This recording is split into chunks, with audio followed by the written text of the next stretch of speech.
What's happening, everybody, and welcome back to the channel. My name is Adam. This is Vancity Audi. We are back at the Titanium Strip Mission Raceway Park for another outing in my B9 S4. Now, you may be wondering why the hell I'm saying another outing when you haven't seen me at the racetrack with this car yet. That's because the last outing I only ran a single 8th mile run. It was cold, it was wet, it was not very enjoyable, and so I didn't bother putting that content on YouTube. You can find that video, though, on my Instagram and my Facebook pages, just a short little snippet of that run.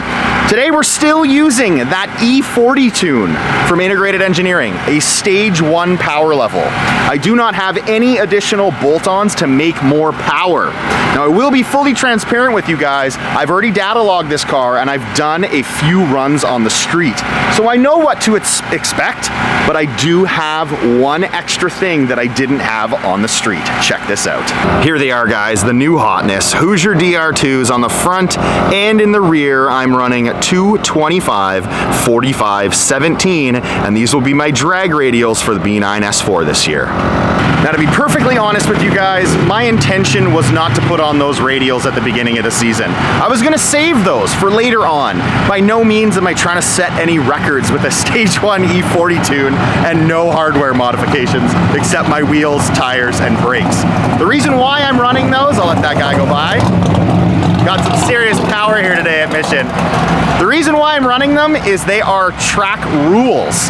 For the test and tune events here at the Titanium Strip Mission Raceway Park, you have to be running radials or slicks in order to participate today. So I could not run my street tires. We'll take a quick peek under the hood. I got some carbon fiber bits that add no power whatsoever, an ethanol sensor to track how much E I'm running. I have my wheels and tires, which I already went over, as well as downgraded B9 A4 brakes. All right, guys, first run down the track, 2022 full quarter-mile run, E40 stage 1 with a race file launch.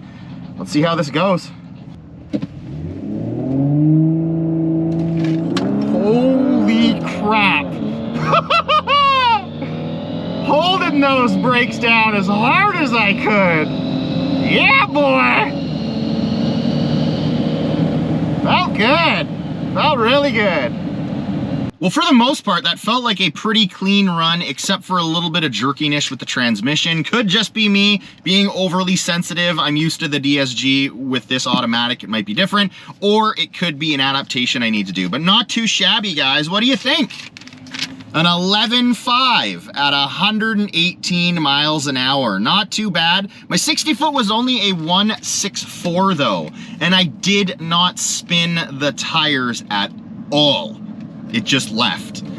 So I'm gonna change it up. I'm gonna upgrade my TCU file to the race file meant for slicks. So these aren't technically slicks, they're radials, but still, that's what that file is meant for. So it's going to allow even more torque and possibly more boost off launch to see if I can snap out of the hole even harder. So I'm gonna flash that over and then we'll try for run number 2. All right, guys, I have ramped up that TCU to the race launch with slicks. We'll see if this was a wise idea or not. I haven't really messed with my tire pressure, so we'll see if it hooks or if I just spin and bounce off launch. Still using stage 1 E40. Car might be a little heat soaked too because we have been sitting in the lanes. It has been quite some time since I made my first hit. Let's see how we do. Woo-hoo-hoo-hoo! That's boogieing, baby! He's not that far ahead of me! Go, baby, go! Little B9 S4. That wasn't that bad. Felt pretty good. Well, that was a disappointing run, guys. And another reason why I preach to people that draggy runs are not freaking records.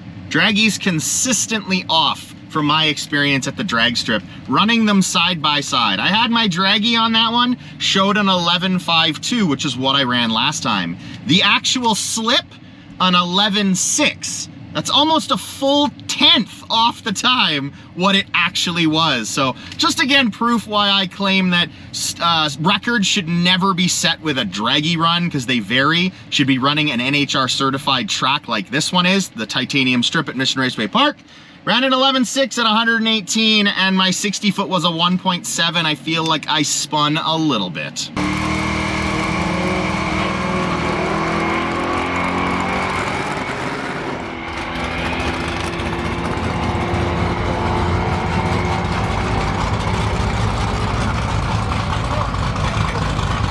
Back in line and ready to rock again. I did not change the tune this time, still using that Race Launch file meant for slicks. All I've done is change my tire pressure. So we're going to see if I can hook with lower tire pressure. Also, I just wanted to mention that there's actually a group of high school students here today that are ripping off quarter-mile runs in the cars that they've built. But because of that, the track prep isn't the greatest, which we're seeing in some of the high horsepower cars that are spinning a lot on launch. So I know that if I don't hook really well in these conditions, there's still a possibility of me hooking better with better track prep later in the year.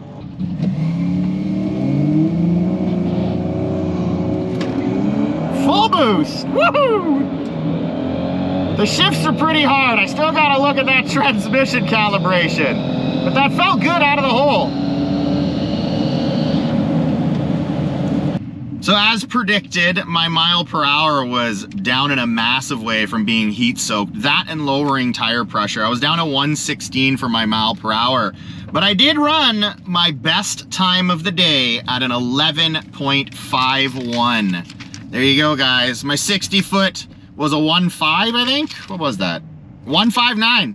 Best 60 foot to date.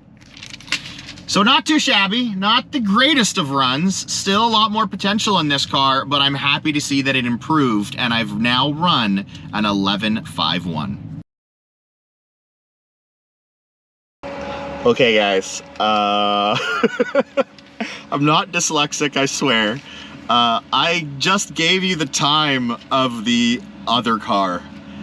I ran an 11.4, an 11.49 at 117.92. I was a little bit down on mile per hour, but my 60 foot was a 1.60, not a 1.59. Still the best 60 foot that I've accomplished, and the quickest ET in 11.49 at 117.92. I never race in that far lane, so the first time I did, I read you guys the wrong time. Sorry about that. 11.4. Freaking rights. Let's see if we can go even faster next run out.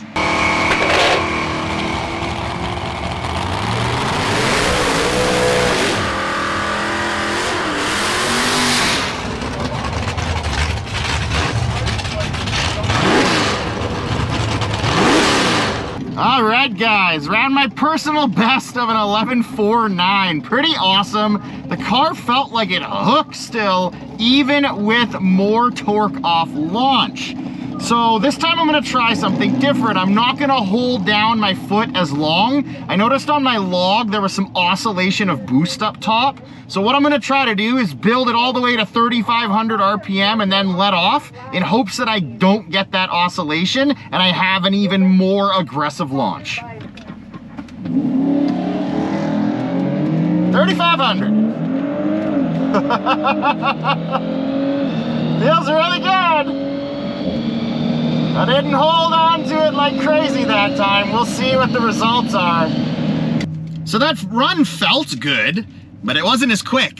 My 60 foot was a 1.64, so either I spun a bit and I didn't really feel it, or I didn't build enough boost and I could possibly build more. 11.53 at 118 miles per hour. So the trap speed was up again, but my quarter mile time, my ET, was lower at an 11.53.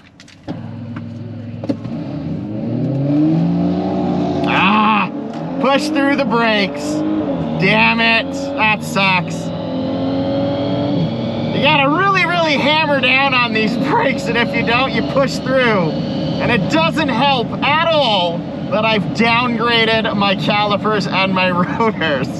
Damn, crappy way to finish off the night. So that's a tough one, guys. These cars use a torque converter, and it builds so much torque and it builds so much boost on launch that these brakes need to be mashed to the floor to make sure you don't creep forward and trip the bulb at a racetrack. You gotta almost like, you pre-pressurize your brakes by pumping them up, and I'm even more crappy, we'll say, because I downgraded mine. So I have less biting force, and you have to push through the floor to get your car to stay still. And I rolled through that and ruined it, so that kind of sucked. I think I'm gonna call it, guys. I have had enough drag racing for the day. I've beat the piss out of this thing on an integrated engineering stage 1 E40 power level, producing some pretty decent results. Nothing spectacular by any means, but pretty decent. From what I know, the quickest stage 1 car right now out there, not that they were really trying for a record or anything, was an 11.4. So 11.44 I think it was. I just ran an 11.49. That's not too bad. So I still have E85 to go, in which I'm supposed to make even more power, supposedly a little less torque but more horsepower. So how about we test that out? How about we take it back to the dyno at Racing Greed? I'm gonna leave this E40 tune on there, and we're going to show just how much horsepower and torque this baby makes at the wheels on this current tune.